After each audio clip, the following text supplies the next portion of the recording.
So the countdown continues. Rishi Sunak is expected to apologise very soon now for the government's failings in the infected blood scandal, the biggest treatment disaster in NHS history. And it is also thought that the government will announce a compensation scheme totalling £10 billion.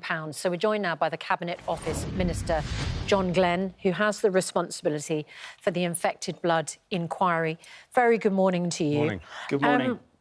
The inquiry made its recommendations for compensation a year ago, and in that time, 100 victims of the scandal have died. Why has it taken a year before this money is beginning to be paid out?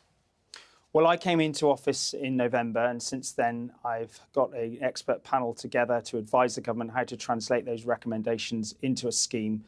And we will be announcing that in due course. Today is Sir Brian Langstaff and the Victims' Day. It's the publication of the inquiry in about 4 hours' time, where they will lay out in considerable detail, I understand, what they found. You're right, and it's perfectly reasonable to challenge on the time frame for the compensation. All I can say is that I will be addressing that very imminently, but not today. Well, it's not just the last year, though, is it? I mean, we seem in this country to be mired in a culture of institutional denial. We've seen it with the Post Office. We've seen it in this case with the NHS and with government itself. Just an absolute reflex response to when things go wrong is to deny it and to bury it for years and years and years. What's wrong with us?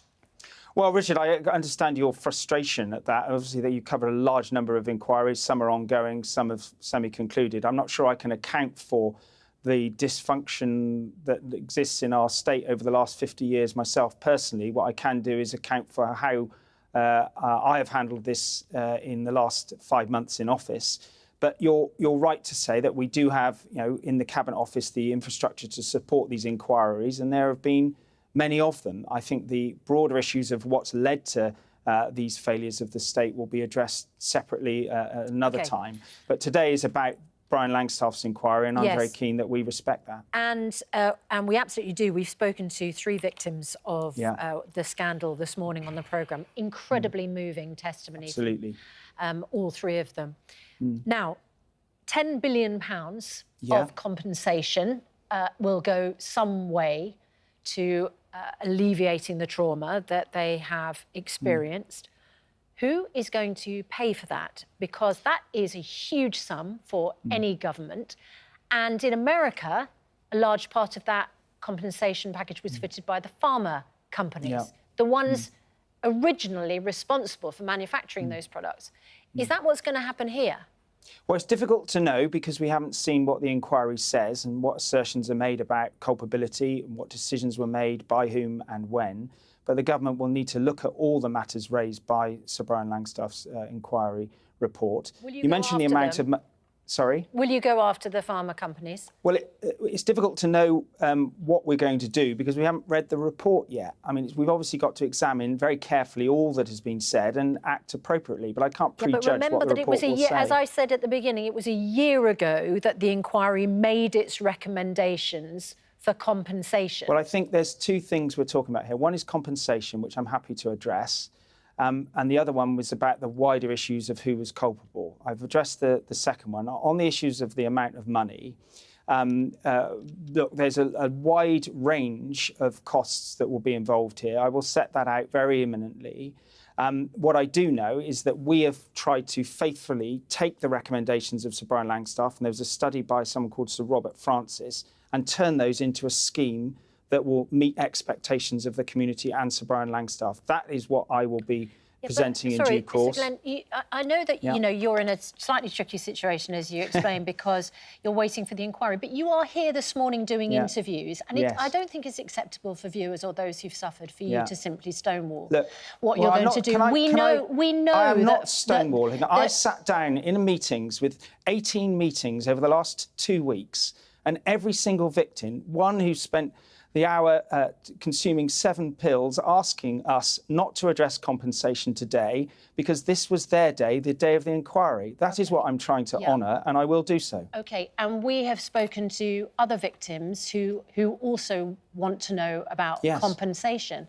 And my question is simply that is a massive bill for you as a government to stump up. Yeah. And there are people who were responsible for manufacturing those blood products. Yes. Surely it is reasonable to have a view on whether you would ask them to alleviate the trauma of those victims by footing the bill. It's a perfectly reasonable question, but it's also reasonable, given the report hasn't been published yet, for me as a government minister to read that carefully before I reflect on what actions are possible. Given some of these events happened 40 or 50 years ago, I think your viewers would understand that a government minister can't just have a view without understanding exactly what options are available. Well, in that case, I will look at that very quickly, and I will work with my colleagues across government to make the fullest and most appropriate response. Is it something you'd consider? Well, we'd look at all the recommendations of the report, and where the culpabilities are clear, then it's for the government to account of how we're going to respond to that. Of course, we will look at everything that is written in the report, but when it's published at 12:30, in considerable length, recognising an enormous amount of work of Sir Brian and his team over the last 5 or 6 years, we will read it carefully and then respond in due course quickly. One more question. Let's move from compensation to punishment. What about prosecutions? Because we've seen in France that government ministers have been prosecuted and one's been jailed for manslaughter because of their responsibility in this. You're probably going to give the same kind of answer, but what are your feelings about prosecuting those who were at the centre of this scandal, who knew what was going on and denied it? Well, Richard, what I think is that those that are responsible need to be, where they are still alive, held to account for the decisions that they were made. That needs to be informed on the considered work of a public inquiry. It was done in that way so that it would have great authority, and we will act on the recommendations of that inquiry report as it will be published in a few hours. So you are considering prosecutions? We were considering the outcome of the report, and we will look at those recommendations, and where there are people who need to be held to account and they're still with us, we will examine what the options are. Well, that report comes out in just a few hours, as does what we are expecting to be a fulsome apology from the Prime Minister for all the government inaction over the last 30-odd years. Can you confirm that, Mr Glen, that Rishi Sunak will offer, because as you say, it's the victims that are at the heart of today, will an apology be forthcoming from the Prime Minister today? We will meet the expectations of the report this afternoon in the House of Commons. It'll be for the Prime Minister to determine the words he uses. But I have spoken to individuals, as I said, very recently and apologised to them for what they've experienced and their communities have experienced across the last 50 years. I'm the Minister responsible for delivering that compensation scheme, and I will speak more of that imminently as well. All right, well, you will know that expectations are extremely high. As Susanna says, we spoke to 3 victims earlier on the show today. They are expecting big things from you guys. Yeah, but I've spoken to 40 and I agree. Absolutely, I feel very, very much the responsibility of my office. Good, well, we concur on that.